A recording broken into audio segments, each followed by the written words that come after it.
یہ بات ہے قرآن کی۔ یہ کوئی قرآن نہیں ہے، یہ بس جھوٹی شاعری ہے، محمد کی شاعری۔ یہ بات ہے اس آگ کی جو لگائے گی ایک بیوی اپنے شوہر کے لیے۔ محمد کے درد سے مجھے سکون ملتا ہے۔ غلاموں، یہ کانٹے اس کے گھر کے سامنے بچھا دو۔ یہ کہانی ہے اس انسان کی جس نے رسول اللہ کو بھرے بازار میں رسوا کیا۔ مکہ والو، اس کی بات مت سننا، یہ میرا بھتیجا محمد ہے اور یہ دیوانہ ہے، دیوانہ۔ وہ دیکھو پاگل آدمی۔ یہ بات ہے سورہ لہب۔ تبت یدا ابی لہب وتب۔ اکثر مسلم فیملیز میں بچوں کو قرآن کا رٹا لگوا دیا جاتا ہے، مطلب پتہ ہونا ہو، چاروں قول سورہ لہب یاد ہونی چاہیے۔ تبت یدا ابی لہب وتب۔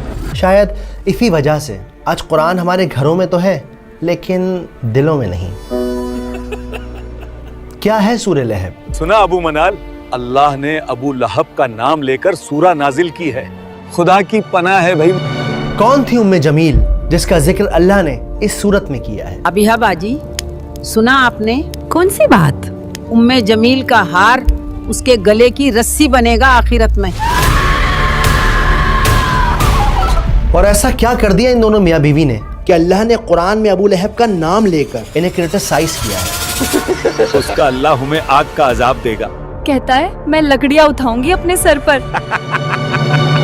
اور سب سے زیادہ امپورٹنٹ، کیسے یہ صورت لیونگ پروف ہے قرآن کے میراکلس ہونے کا، جانیں گے اس ویڈیو میں۔ وامرأته حمالة الحطب في جيدها حبل من مسد۔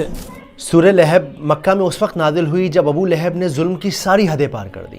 وہ اللہ کے نبی کو پریشان کرتا، ان کو گالیاں دیتا، انہیں بھرے بازار رسوا کرتا۔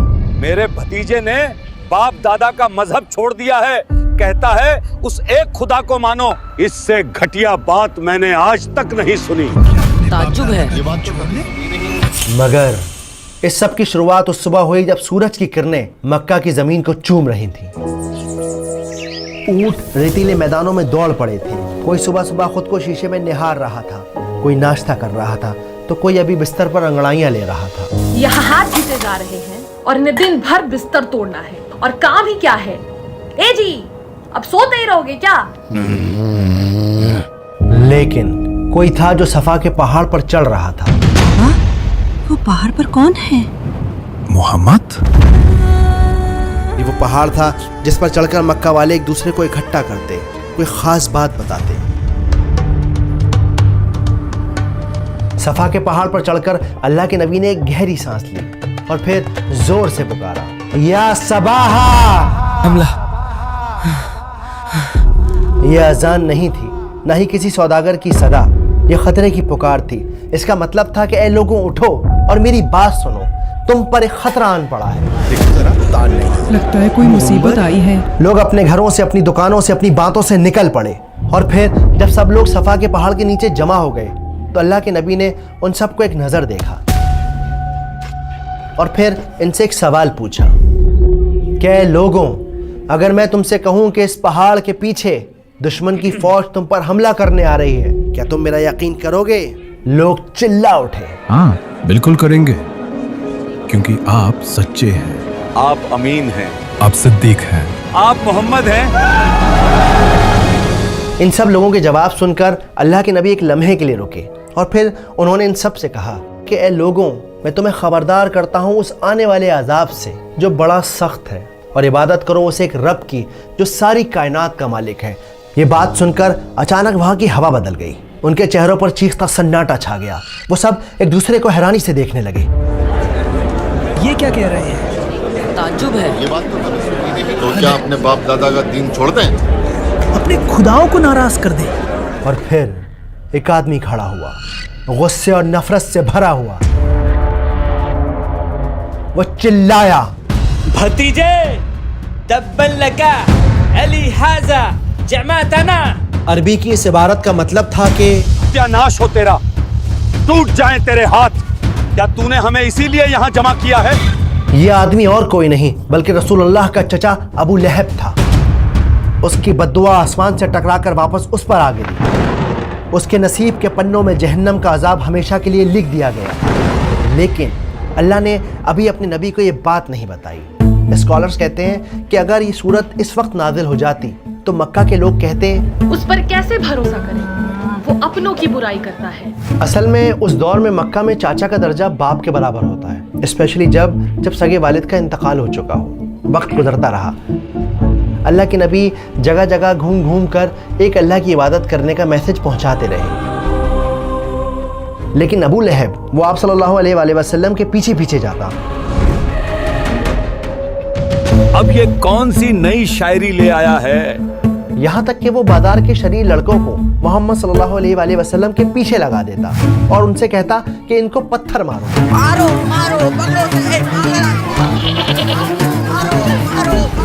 لیکن اس کا ظلم یہی نہیں رکا۔ اس کی بیوی یعنی رسول اللہ کی چاچی ام جمیل، جو کمال کی خوبصورت عورت تھی، نئے نئے طریقوں سے نبی کو پریشان کرتی۔ آپ سب تو مکہ کے بڑے سردار ہیں، پھر احمد کا بائیکاٹ کیوں نہیں کرتے؟ صحیح کہا، بائیکاٹ کرو اس کا۔ ہاں بائیکاٹ کرو اس کا۔ صحیح کہا، ہاں بائیکاٹ کرو اس کا۔ اور حد تو جب ہو گئی جب اس نے اپنے دونوں بیٹوں کو یہ حکم دیا کہ وہ اپنی بیویوں کو طلاق دیں، کیونکہ ان دونوں کی بیویاں آپ صلی اللہ علیہ وآلہ وسلم کی بیٹیاں تھیں، ام کلثوم اور رقیہ رضی اللہ تعالیٰ عنہ۔ تمہارا چہرہ بھی مجھ پر حرام ہے اگر تم نے اپنی بیویوں کو طلاق نہیں دیا۔ بابا ہم آج ہی انہیں طلاق دیتے ہیں۔ دن شام میں ڈھل گئے، شامیں راتوں میں ڈھل گئیں، لیکن ابو لہب کے ظلم میں کوئی کمی نہ آئی۔ اے مکہ والو، میرے بھتیجا دیوانہ ہو گیا ہے، دیوانہ، اس کی بات مت سننا۔ اور جب اس کے ظلم کی انتہا حد سے پار ہو گئی تب اللہ سبحانہ و تعالیٰ نے نبوت کے 10ویں سال میں سورہ لہب کو نازل کیا۔ ابو ہادی ہمیں وہ سورہ تو سناؤ جو نبی پر نازل ہوئی ہے۔ بسم اللہ الرحمن الرحیم۔ تبت يدا أبي لهب وتب ما أغنى عنه ماله وما كسب سيصلى نارا ذات لهب وامرأته حمالة الحطب في جيدها حبل من مسد۔ آئیے اب اس صورت کو سنیمیٹک انداز سے سمجھتے ہیں، آسان طریقے سے۔ تو پہلی آیت ہے تبت یدا ابی لہب وتب۔ پہلی آیت میں اللہ نے کہا کہ ٹوٹ گئے دونوں ہاتھ ابو لہب کے اور برباد ہو گیا وہ۔ اب یہاں پر دو باتیں جو نوٹ کرنے والی ہیں۔ پہلی بات یہ ہے کہ جو پوری آیت ہے، یہ آیت اصل میں پاسٹ ٹینس میں بات کر رہی ہے، یعنی ایسا نہیں کہ ابو لہب کے ہاتھ ٹوٹیں گے، اصل میں اس کے ہاتھ ٹوٹ چکے۔ جس لمحے اس نے نبی پاک کی شان میں گستاخی کی، اسی لمحے اس کے ہاتھ ٹوٹ گئے۔ تو یہ کام 100% ہو چکا ہے، اس کے ہاتھ ٹوٹ چکے ہیں۔ لیکن ابو لہب پھر بھی باز نہ آیا۔ جب یہ صورت نازل ہوئی تو وہ لوگوں سے کہتا، وہ کہتا ہے میرے ہاتھ ٹوٹ گئے، کہاں ٹوٹے میرے ہاتھ؟ صحیح سلامت تو ہیں۔ ہم جنگ بدر کے بعد جب آپ صلی اللہ علیہ وآلہ وسلم کی زندگی کو دیکھیں گے تب ہمیں پتہ چلے گا کہ کتنی بری طرح وہ مرا اور کس طرح سے آیات بالکل سچی ثابت ہو گئی۔ اب یہاں پہ نوٹ کرنے والی دوسری بات ہے، بہت امپورٹنٹ بات ہے، کہ ہاتھوں کی ہی کیوں بات ہو رہی ہے؟ یہ کیوں کہا جا رہا ہے کہ ہاتھ ٹوٹ گئے؟ یہ کیوں نہیں کہا جا رہا کہ سر ٹوٹ گیا، پیر ٹوٹ گیا، ہارٹ فیل ہو گیا؟ کیوں نہیں کہا جا رہا؟ میں کہتا ہوں اس کے لیے نا آپ یہ سین دیکھیے۔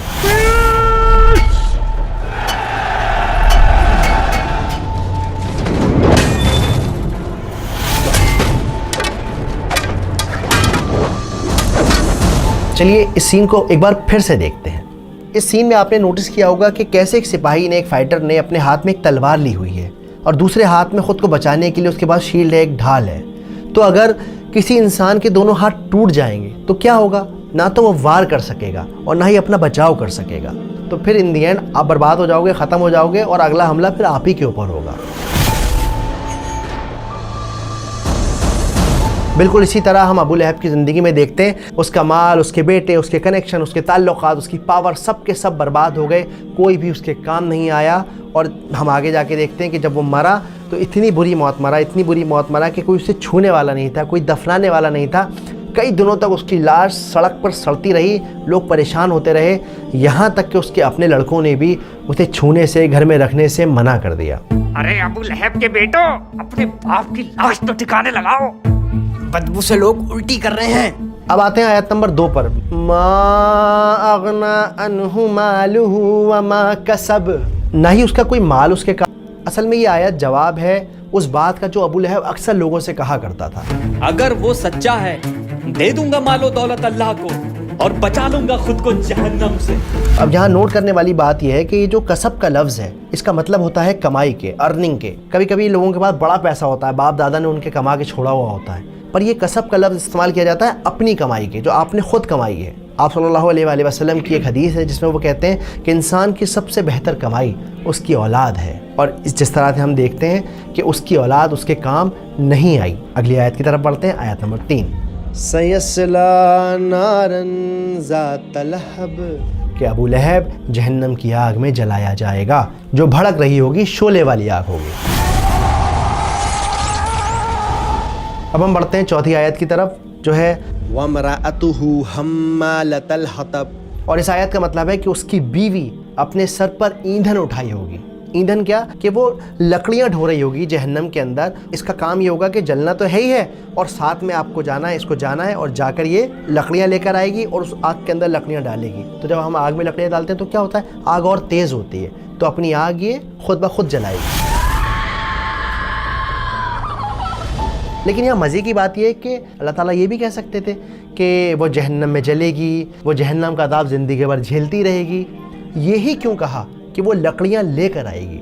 دیکھیے یہاں سمجھنے کی بات یہ ہے کہ وہ اپنی زندگی میں کیا کرتی تھی۔ آپ فکر نہ کریں، اب جو میں کہتی ہوں وہ کرتے جائیں بس۔ تو وہ اس دنیا میں اپنے ہسبینڈ کی نفرت کو فیول کرتی تھی، اس آگ کو بڑھانے میں اس کا ساتھ دیتی تھی۔ اسی وجہ سے اللہ سبحانہ و تعالیٰ نے آخرت میں اس کا عذاب یہ رکھا ہے کہ جاؤ جا کے لکڑیاں اٹھا کے لے کے آؤ، ڈھو اپنے سر پہ اور اپنی آگ کو خود بھڑکاؤ۔ اب یہاں پہ ایک اور ضروری بات ہے، بہت ہی امپورٹنٹ بات ہے۔ جب بھی آپ نماز میں سورت کو ریسائٹ کریں تو ایسا نہیں کہ آپ گئے وَامْرَأَتُهُ حَمَّالَةَ الْحَطَبِ، نہ ہمہ ایک پاورفل لفظ ہے، بہت ہی زیادہ اس کے اندر اثر ہے، ویٹ ہے، تو آپ جب بھی پڑھیں گے آپ کو اس پہ زور دینا ہے۔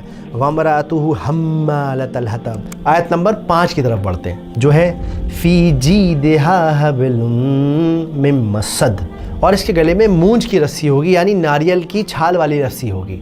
یہاں پر جیدیہا کا جو لفظ ہے، اس لفظ کا استعمال ہوتا ہے خوبصورت گردن کے لیے، ایسی گردن جو زیور سے لدی ہوئی ہو۔ کمال کی بات یہ ہے، مزے کی بات یہ ہے کہ رسی کا ذکر کیوں ہے اور گردن کا ذکر کیوں ہے؟ تو اس کے پیچھے کی بات یہ ہے کہ ام جمیل ایک خوبصورت سا اپنے گلے میں ہار پہنا کرتی تھی۔